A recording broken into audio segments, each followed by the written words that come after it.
Vamos, los niños.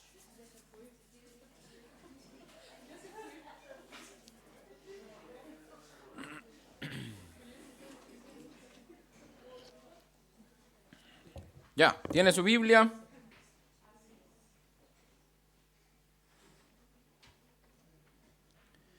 ¿Sí? Biblia electrónica, como sea, pero no ponga atención cuando aparezcan notificaciones, los que estén viendo el celular, si le llega un WhatsApp, si le llega algo, no le ponga atención, sino que concentrémonos en lo que estamos. Ya, estamos viendo, siempre hacemos una introducción, hacemos un repaso de lo que estamos viendo para que no nos pillemos ahí en el aire. Estamos viendo entonces el libro de Hechos, escrito por Lucas. Escrito por Lucas. ¿En qué capítulo vamos? 4, muy bien. ¿Alcanzamos a terminar el 4? No, quedó unos versículos ahí que vamos a tocar en este momento. Ya, ¿cómo cuentan? Empieza la historia entonces de Hechos. Hechos capítulo 1, ¿qué pasó? Rápidamente. Pedro y Juan ante el concilio. No, eso fue después. Primero estaba Jesús, acuérdense. Hechos capítulo 1, todavía estaba Jesús. Y fue el momento en que él asciende. Ah, sí, que dije capítulo 1. El capítulo 2, ¿qué pasa? La llegada del Espíritu Santo. Y el capítulo 3, la sanación del cojo, muy bien. El discurso de Pedro, muy bien. Estamos bien en el contexto. ¿Y qué pasó con este discurso de Pedro cuando ya se empezó a revolucionar la gente? ¿Qué pasó con Pedro y Juan? Los tomaron y los llevaron al concilio, como dijo Georgina. Entonces, ¿qué pasó ahí? Los amenazaron. ¿Qué le dijeron? No hablen más. ¿En qué cosa? En este nombre. En el nombre de Jesús. Eso es importante.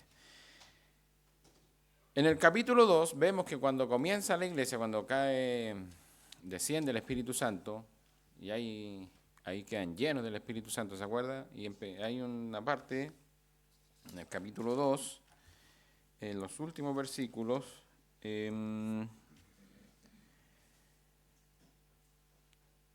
aquí, si perseveraban en la doctrina de los apóstoles, el último versículo, no, el 42 del 2, en la comunión con los otros, en el partimiento del pan y en las oraciones. Y el versículo 45 dice, y vendían sus propiedades y sus bienes y los repartían a todos según la necesidad de cada uno. ¿Sí? Eso era el capítulo 2. En el capítulo 4, la última parte que vimos el domingo pasado era algo parecido, ¿se acuerda? Algo parecido estaba pasando con la iglesia, o sea, seguían en la misma línea, seguían en la misma unidad. De eso hablaba la semana pasada. Y vamos a leer entonces la última parte del capítulo 4, del versículo 32 en adelante, para tener el contexto de lo que estamos viendo. Dice el 32 de Hechos 4, y la multitud de los que habían creído era de un corazón y un alma. O sea, había unidad. Y ninguno decía ser suyo propio nada de lo que poseía, sino que tenían todas las cosas en común. Se ve que es lo mismo que estaba pasando en el capítulo 2. Cuando comenzó la iglesia, ellos seguían entonces de la misma forma. ¿Sí? Ya. ¿Por qué creen que está sucediendo esto? Algo estaba pasando en su corazón. Nadie les decía, los apóstoles, ya, usted va a ser miembro, ya, pero tiene que ponerse aquí, hay una cuota. ¿Decían eso los apóstoles? No. Nadie obligaba a nada. Esto era solamente que un hermano veía la necesidad, dijo no. En su corazón sentía que tenía que ayudar. Y esto sale más adelante, después Juan lo corrobora. Vamos a primera de Juan capítulo 3. Porque ahí Juan también habla de esto. Primera de Juan capítulo 3, versículo 17 dice: pero el que tiene bienes de este mundo y ve a su hermano tener necesidad y cierra contra él su corazón, ¿cómo mora el amor de Dios en él? Él entonces tenía lo que estaba ocurriendo acá. A partir de lo que el Señor pone en el corazón. Recuerda que cuando Pablo habla de las ofrendas, dice: den conforme lo que sientan en su corazón. Y hoy en día vemos muchas iglesias que aparecen que no hay que dar el diezmo del Antiguo Testamento, hay que ofrendar. Yo nunca he visto a alguien que diga: oiga, ¿y podemos dar el 12% o el 13%? Siempre es como quitándole. ¿Se han dado cuenta?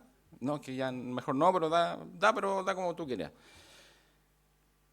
Solo para pensar, digo esa frase. Bien, sigue el 33. Y con gran poder de los apóstoles daban testimonio de la resurrección del Señor Jesús. Y abundante gracia era sobre todos ellos. ¿Cuánta gracia? Abundante. ¿Qué es abundante? Mucho. Mucho. Es un vaso que está ahí como está Ariel, llenando su vasito de la mamadera, rebalsando. Eso es abundante.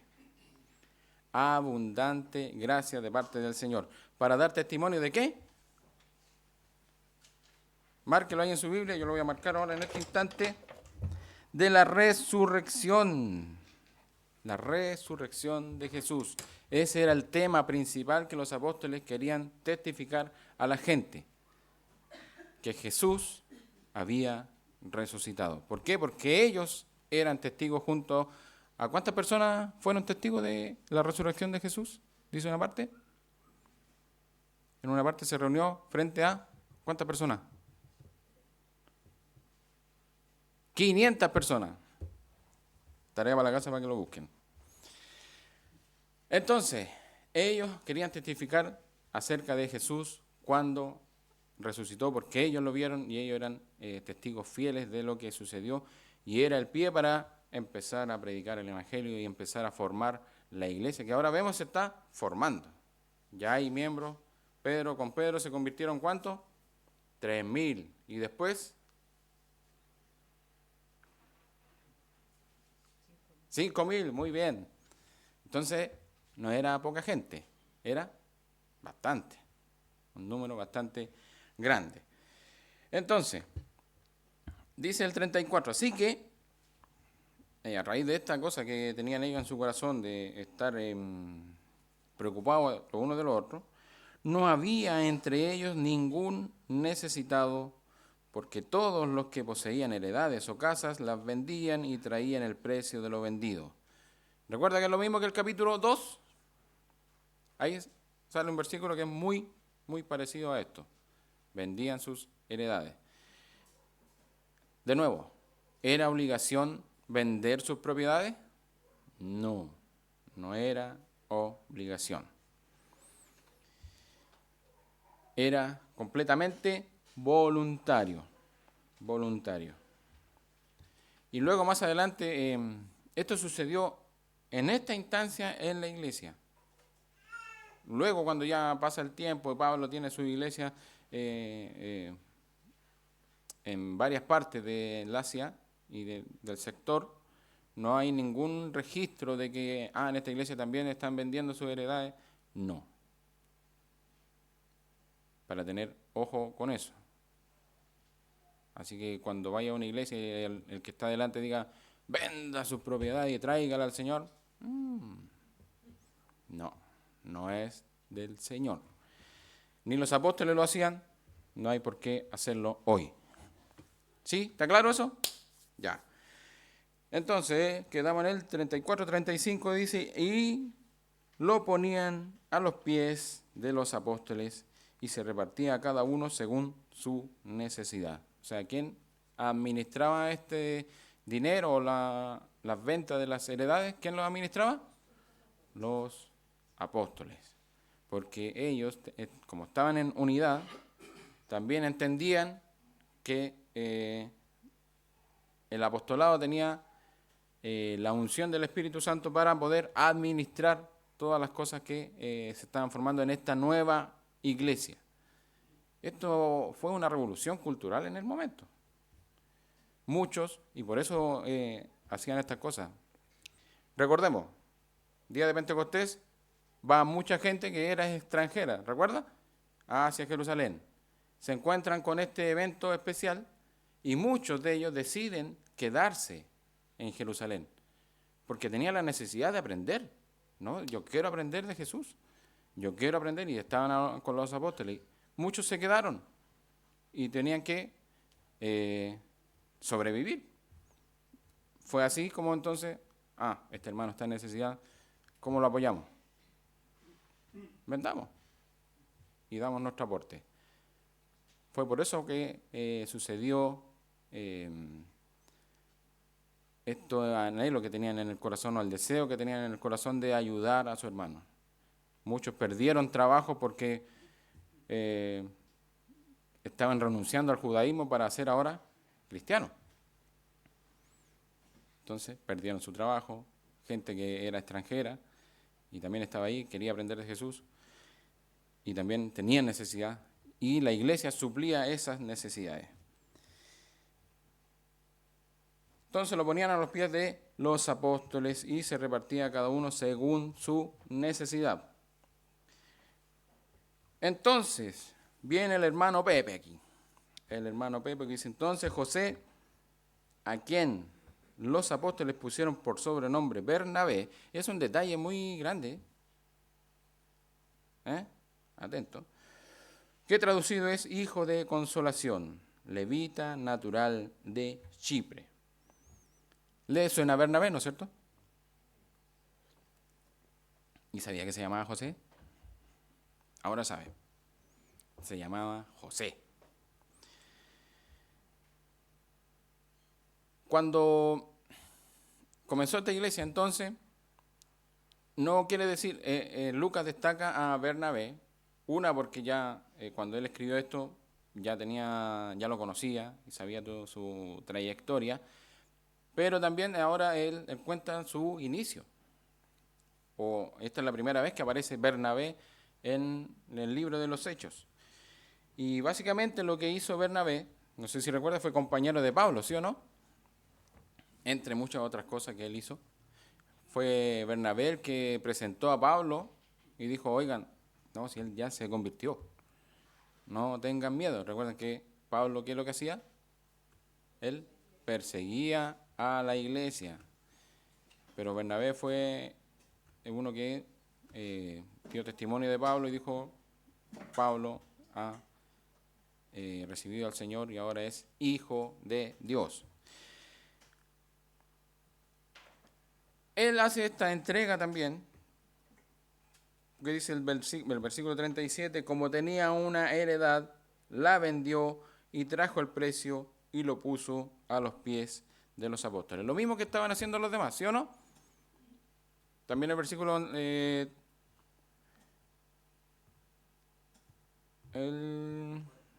34. Claro. Y traían el precio de lo vendido y lo ponían a los pies de los apóstoles, el 35. Hacían lo mismo. ¿Por qué se destaca a Bernabé? Porque seguramente él ya tenía una muestra y el sobrenombre que le pusieron, no le pusieron porque sí. Te pongámosle así, hijo de consolación.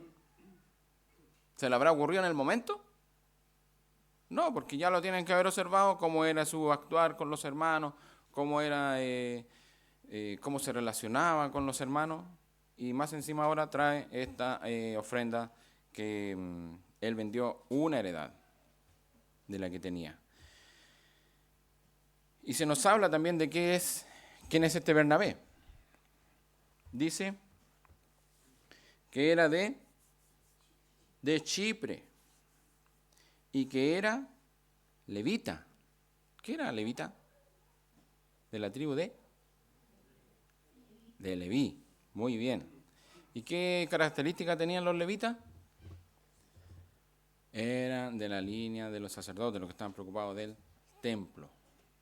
No se sabe por qué siendo levita, Bernabé tenía propiedades. Recuerda que en un principio ellos no podían tener propiedades, no tenían ningún espacio, sino que se les daba alrededor del tabernáculo cuando estaban en el desierto y así sucesivamente. Ellos no tenían posesión. Seguramente ya más adelante no era una ley, pero él tenía propiedades. Tampoco se dice si la propiedad era de Chipre o de otro lado. Lo que sí es importante es que dice una propiedad, o sea, puede haber tenido más. ¿Sí o no? Sí. Y ahí termina nuestro capítulo 4, ¿sí o no? Sí. Entonces les dije que era compañero personal de Pablo, sí. Y vamos a ir a otro detalle más que aquí tengo anotado, Hechos capítulo 11, para que veamos qué testimonio tenía este querido Bernabé.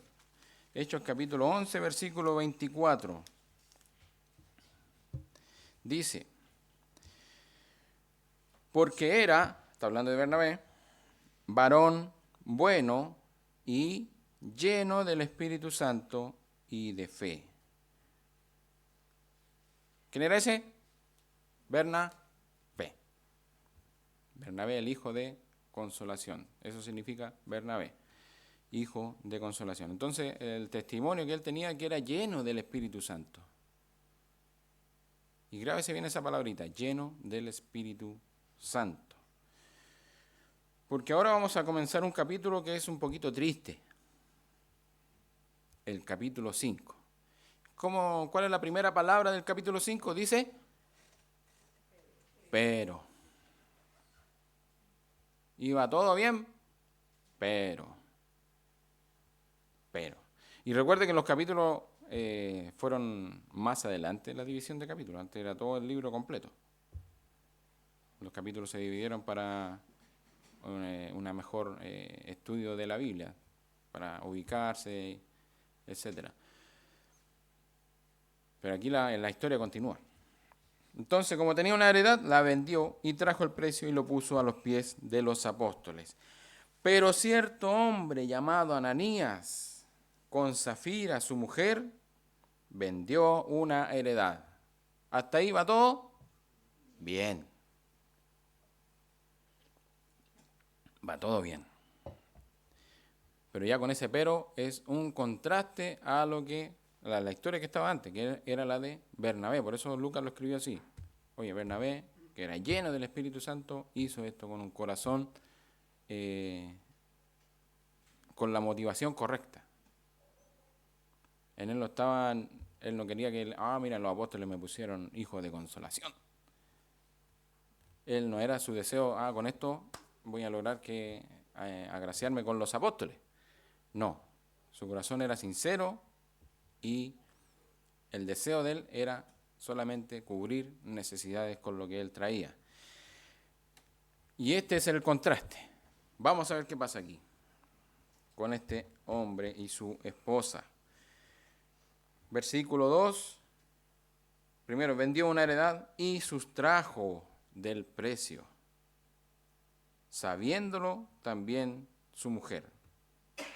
Y trayendo solo una parte, la puso a los pies de los apóstoles. Sustrajo, dice ahí. La palabra sustrajo, en el original, significa apropiarse indebidamente. Pero si uno pensara, y después Pedro va a hacer las preguntas, ¿era de él? Era de él. ¿Por qué entonces aparece la palabra sustrajo? Vamos a ver qué pasa. Vamos a leer toda la historia mejor para que no vamos así como a gotera, para entender bien toda la historia, lo que pasó. Vamos a leer todos los versículos y después nos vamos a detener. ¿Estamos con tiempo? Sí. Dice entonces versículo 2, y sustrajo del precio, y sabiéndolo también su mujer, y trayendo solo una parte, la puso a los pies de los apóstoles. Y dijo Pedro, Ananías, ¿por qué llenó Satanás tu corazón para que mintieses al Espíritu Santo y sustrajeses del precio de la heredad? Reteniéndola no te quedaba a ti, y vendida no estaba en tu poder. ¿Por qué pusiste esto en tu corazón? No has mentido a los hombres, sino a Dios. Al oír Ananías estas palabras, cayó y expiró. y vino un gran temor sobre todos los que lo oyeron. Y levantándose los jóvenes, lo envolvieron y sacándolo, lo sepultaron. Pasado un lapso de 3 horas, sucedió que entró su mujer, no sabiendo lo que había acontecido. Entonces Pedro le dijo, dime, ¿vendisteis en tanto la heredad? Ella dijo, sí, en tanto. Y Pedro le dijo, ¿por qué convenisteis en tentar al Espíritu del Señor? He aquí a la puerta los pies de los que han sepultado a tu marido y te sacarán a ti.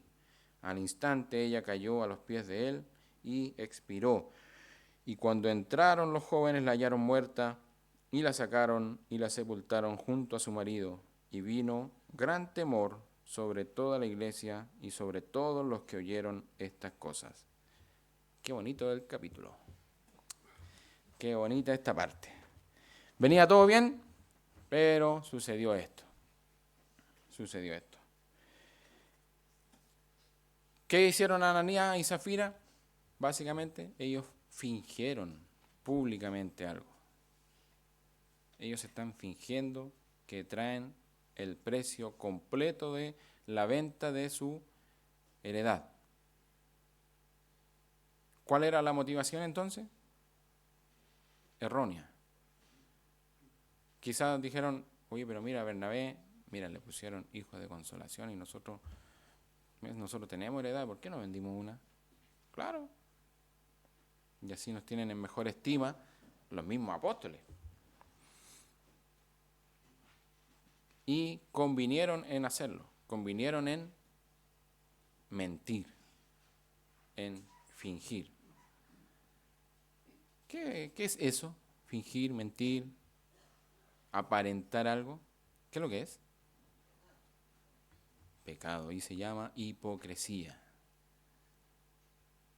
Nos vamos a detener más adelante en esa palabra. No sale aquí, se dio cuenta que no dice hipocresía en ninguna parte, pero está evidenciada, ¿sí o no? Entonces, vamos a ver lo que dijo Pedro. En versículo 3 dice, y dijo Pedro. ¿Se da cuenta que Ananías no dijo ninguna palabra? O por lo menos no está registrada en esta parte. No tiene ninguna relevancia si es que dijo algo.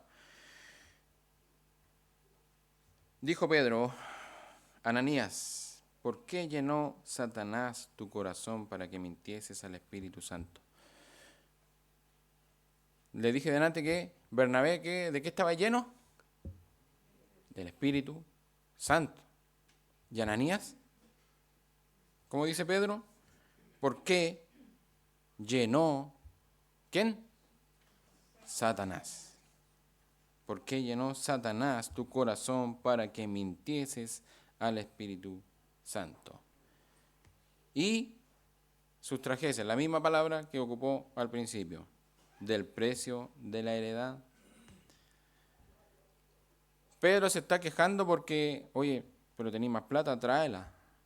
¿Le está diciendo eso? No, no está diciendo eso, porque era voluntario, recordemos eso, era voluntario, el que quería lo hacía, el que no lo hacía nomás. Entonces la primera pregunta es, ¿por qué llenó Satanás tu corazón para que mintieses al Espíritu Santo y sustrajeses del precio de la heredad? Mintió y sustrajo. Segunda pregunta, reteniéndola, ¿no te quedaba a ti? O sea, si no la vendía, era tuya. No era necesario. Es tuya, es tu propiedad. Reteniéndola, no se te quedaba a ti y ya, si la vendiste. Y vendida, no estaba en tu poder. Obvio, si era de él. Era de él. El dinero que sacaba de esa heredad también era de él. Esa era la tercera pregunta. La cuarta pregunta, ¿por qué pusiste esto en tu corazón? De nuevo, comienza entonces diciéndole, ¿por qué llenó Satanás tu corazón? Y en la última pregunta también le dice, ¿por qué pusiste esto en tu corazón? Y viene la conclusión, no has mentido a los hombres, sino a Dios. Y aquí pasa así suavecito, pero vemos cómo Pedro entiende que el Espíritu Santo es Dios. ¿Se dio cuenta? Como dice la primera pregunta, ¿por qué llenó Satanás tu corazón para que mintieses a quién? Al Espíritu Santo. Y después cuando le da la conclusión, en el versículo 4 dice, no has mentido a los hombres, sino a Dios. Entonces el Espíritu Santo es Dios. Pedro lo tenía muy claro. Lo tenía muy claro. ¿Qué pasó con Ananías? ¿Pudo decir algo? Nada. Absolutamente nada. Él escogió esto. Él escogió ser falso. Que eso es la hipocresía. Al oír Ananías estas palabras, cayó y expiró. Cayó y murió. Yo pienso que hasta Pedro se tiene que haber... el primero, a lo mejor no se lo esperaba, no lo sé. Solo son pensamientos que uno cuando va leyendo puede imaginarse algunas cosas. Pero de que sucedió esto, sucedió. Ananías entonces cae muerto delante de Pedro. Pedro dijo, y por hacer esto, que el Señor te... ¿Dijo algo así, Pedro?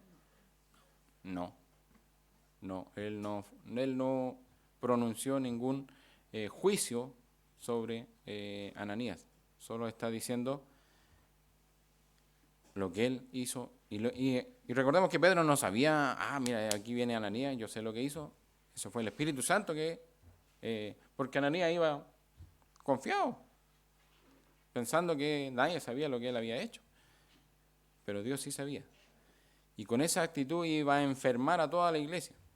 Por eso Dios fue tan determinante en hacer juicio en ese momento. Ítalo. Yo creo que hay una especie de revelación, porque después él le dice a su mujer que también va a caer igual que su esposa. Exactamente. Entonces el Espíritu Santo le reveló esto y se lo, por decirle la pregunta nomás, murió al instante, Uh-huh. que también él sabía que su mujer iba a morir. Entonces había Exacto. una revelación, Sí. creo yo. Sí. Va por ahí. Versículo 5, entonces, Ananías, al oír estas palabras, cayó y expiró. Y vino, ¿qué pasó? Un gran temor. Siempre que Dios emite un juicio, produce temor. Sobre todo los que lo oyeron. Y levantándose los jóvenes, el ministerio de los jóvenes ahí en ese tiempo, lo envolvieron y sacándolo, lo sepultaron. Sepultaron a el querido Ananías. ¿Qué pasó después? Pasado un lapso como de 3 horas. Sucedió que entró su mujer. ¿Cómo se llama su mujer? Zafira. Quizás Zafira andaba comprando pasaje, a lo mejor con la reserva de la heredad. Dijo, no, yo voy más ratito, voy a comprar un crucero, qué sé yo. Vamos a ir a Grecia, a Egipto. Y llegó más tarde. Bueno, esos son inventos míos por si acaso. Pasado un lapso de como 3 horas, sucedió que entró su mujer, no sabiendo lo que había acontecido. O sea, venía muy feliz, campante, dice, ya mi marido tiene que haber dado la ofrenda, ya me tienen que mirar con otros ojos. Y entró. Y aquí hay un acto de misericordia, si se da cuenta. Porque dice, entonces Pedro le dijo, no le dijo al tiro, ya pues así, ¿por qué? No, hay una oportunidad. Porque dice, dime, ¿vendiste en tanto la heredad? Pongamos 20 millones. ¿Vendiste en 20 millones tu heredad? ¿Era el momento para qué? Para que Zafira se arrepintiera. Pero ella estaba, dice que convinieron con el esposo, o sea, ya estaba mentalizado de que si te preguntan algo, tú ya sabes qué tienes que decir. ¿20 millones? Sí, 20 millones. Sí, en 20 millones le dice. Era la oportunidad para que Zafira se hubiera arrepentido. Pedro, sí, vendimos una heredad, pero no fue en 20 millones. Hay que arrepentirse. Pero no tuvo eso Zafira. ¿Vendiste en tanto la heredad? Ella dijo, sí, en tanto. Y Pedro le dijo, ¿por qué convenisteis en tentar al Espíritu del Señor? He aquí, a la puerta, a los pies de los que han sepultado a tu marido. Y lo mismo. Y te sacarán a ti. Ahí está lo que dijo Ítalo, porque ahí ya Pedro sabía lo que venía. Al instante, o sea, terminó de hablar Pedro, cayó a los pies de él y expiró. Cuando entraron los jóvenes que venían cansados de haber enterrado a Ananías, la hallaron muerta y, bueno, vamos de nuevo. Y la sacaron y la sepultaron junto a su marido. Y de nuevo, el último versículo, ¿qué dice? Y vino gran temor. Gran temor. Gran temor sobre toda la iglesia. Recordando entonces, ¿había más iglesias? No, porque estaba empezando ahí. Era el comienzo de la iglesia. Había unidad. Sí, lo vimos la semana pasada. Había unidad, compartían sus cosas, vendían heredades, pero con el corazón dispuesto a ayudar. No como Ananías y Zafira, que ellos dijeron, vamos a ayudar, pero digamos que vamos a ayudar con el total, pero quedémonos con un poco y digamos que un poquito menos. Porque uno podría decir, oye, pero igual están ayudando, igual están ofrendando, ¿por qué le pusieron tanto color? Igual está ofrendando, aunque se haya quedado con un poquito. Pero está en su corazón. Y este es un acto de misericordia de Dios con la iglesia. Porque el juicio lo emitió para que esto ya se terminara. Y así Dios muestra, yo no quiero una iglesia así. Así como hipócrita. Y nos han preguntado por qué hoy en día no hay muertes en la iglesia, si ya hoy día murieron 2, y el otro domingo no, ahí murió 1. No aparece eso, al menos en las iglesias que yo conozco. ¿Qué será? ¿Por qué no hay ese juicio hoy en día? Una, por la misericordia de Dios, y otra porque la iglesia ya no es una sola en un solo lugar. La iglesia ya está expandida a lo largo de gran parte del mundo. Y vemos cuando solicitamos la oración ahí, Andrés y Alicia, cuando piden la oración por los otros países donde aún hay persecución a los cristianos, ahí hay iglesias. Hay iglesias donde están predicando a Cristo, anunciando a Cristo, pero siempre cuidando la esencia de lo que quiere el Señor. Quiere una iglesia pura. Entonces, ellos fingieron públicamente esta acción. Yo les dije que esto era hipocresía, ¿sí o no?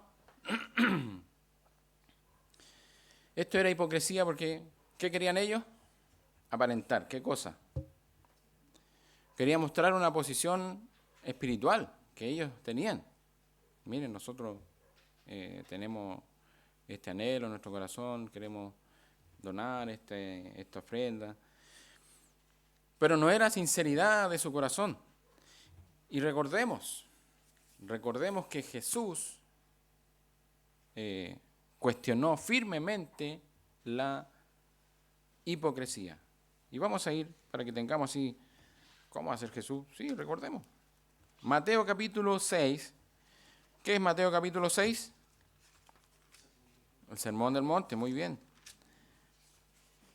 ahí Jesús habla acerca de esto. Vamos a leer algunos versículos para que veamos qué piensa Jesús acerca de esto. ¿Qué hora es? Sí, estamos.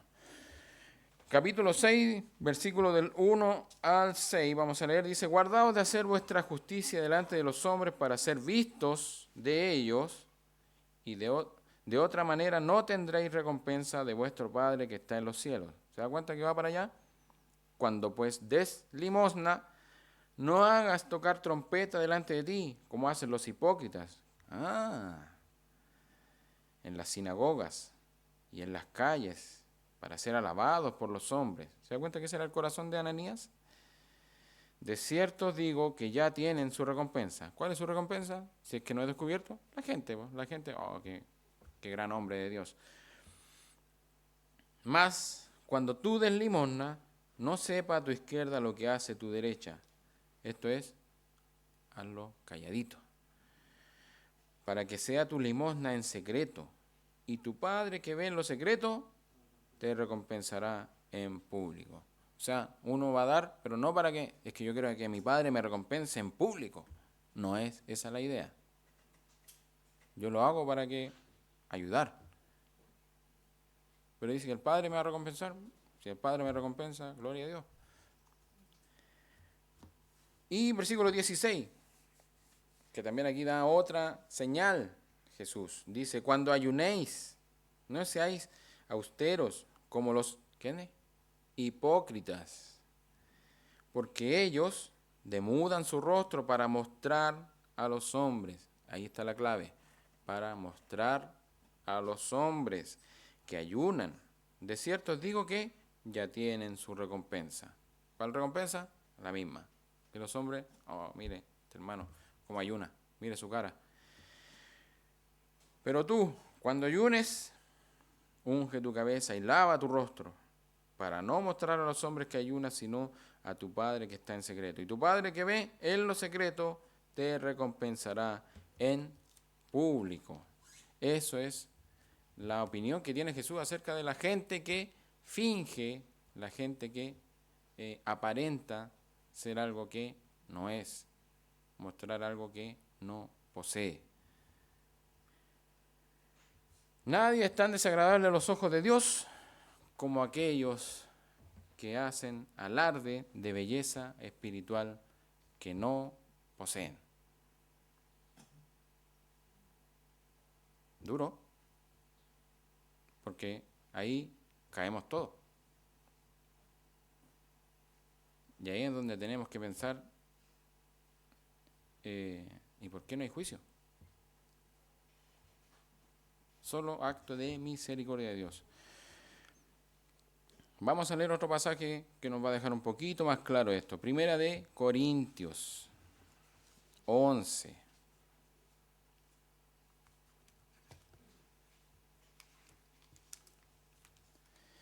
Primera de Corintios 11, 27 al 34. Vamos a ver qué pasa aquí.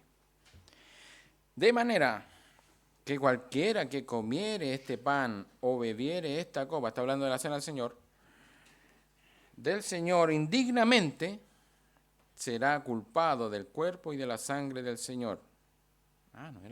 No era tan suavecito. Por tanto, pruébese cada uno a sí mismo y coma así del pan y beba de la copa. Porque el que come y bebe indignamente, sin discernir el cuerpo del Señor, juicio come y bebe para sí. Por lo cual, y aquí mira atento a lo que dice, por lo cual hay muchos enfermos y debilitados entre vosotros. ¿A causa de qué? De comer indignamente la cena.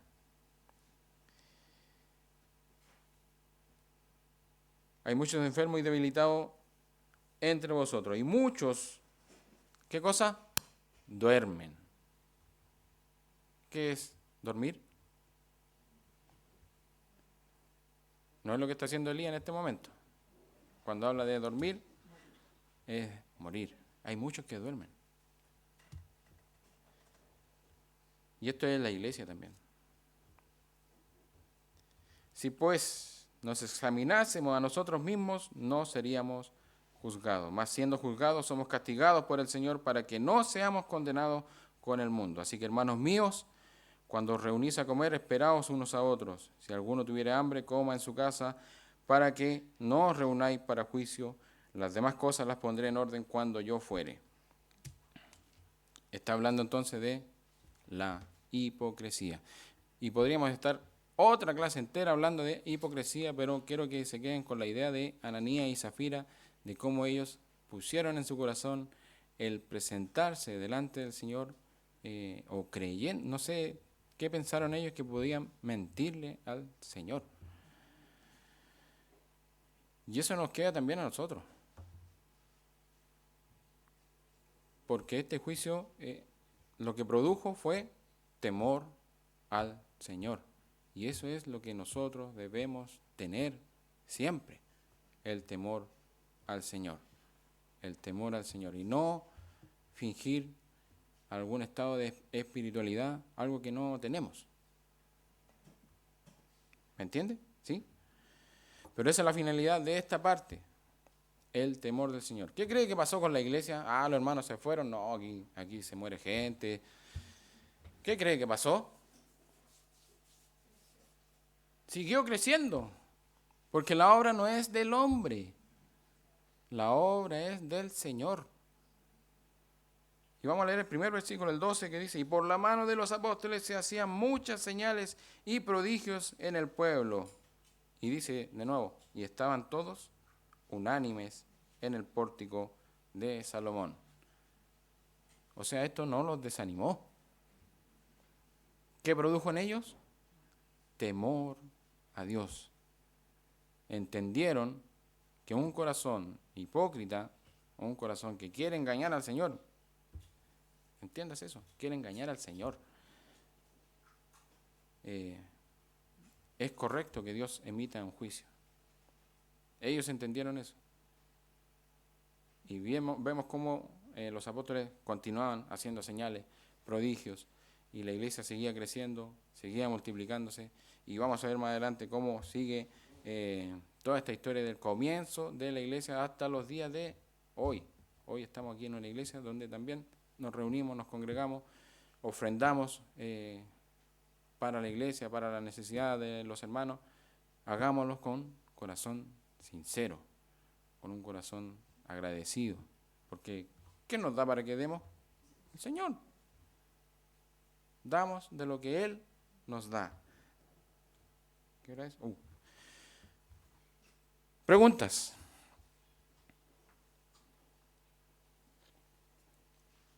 Miguel. Más que una pregunta, es interesante también notar que el caso de Ananías y Zafira es el primer pecado registrado. Muy bien. El primer pecado registrado de la iglesia. Leí una parte que decía que la historia de Ananías y Zafira es como la historia de Acán en Josué. ¿Se acuerdan de Acán? ¿De Josué? Cuando vencieron a Jericó, todos gozosos, todos con el poder de Dios, derrotamos al enemigo, pero tenía que haber uno que manchaba la historia, que fue Acán. ¿Qué hizo Acán? Muy bien, escuché la palabra. Sustrajo. Él robó. Acá es la misma historia, pero en la iglesia. El primer pecado registrado de la iglesia. Siempre va a haber pecado. Lo importante es, como la oportunidad que tuvo Zafira, arrepentirse. Porque la hipocresía, uno no la ve, yo no la veo. Porque es como esto, como estas flores. ¿Esta flor? Ahí para que la vea la cámara. ¿Ve? Esta flor. Esta es hipócrita. Hipócrita.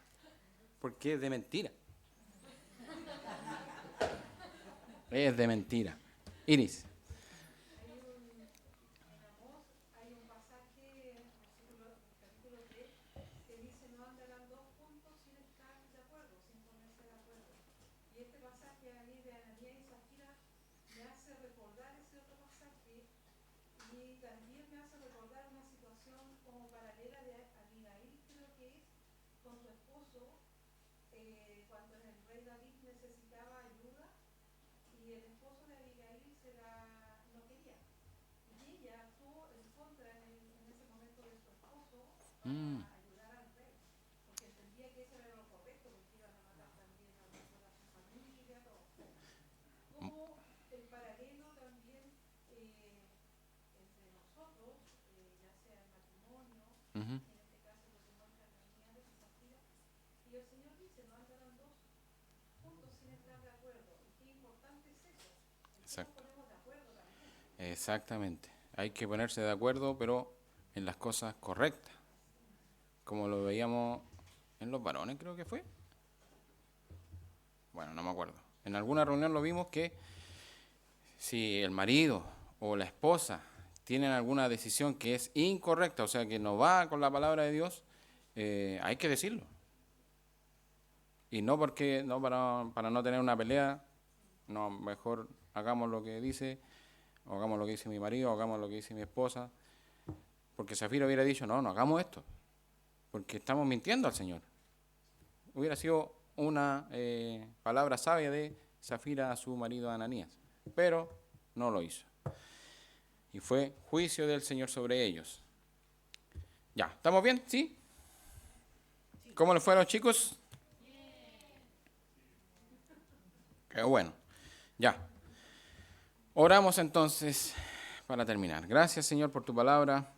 Gracias porque nos muestras tu misericordia con nosotros, que ciertamente tenemos momentos de fingimiento, de falsedad en nuestra vida. Muchas veces mentimos también, Señor. Ayúdanos a reconocer, ayúdanos a arrepentirnos y que sea purificado nuestro corazón, que sea limpiado y que seamos, Señor, sinceros delante tuyo y delante de los demás para reconocerte que tú eres Señor y no tratar de evidenciar a alguien o a otros algo que no somos, Señor. Ayúdanos para que nuestro corazón esté dispuesto a buscarte a ti, a reconocer en ti que tú eres el único Señor de nuestra vida. Gracias por tu palabra, gracias por esta enseñanza. Bendícenos en todo lo que tengamos que realizar de ahora en adelante. En el nombre de Jesús, amén.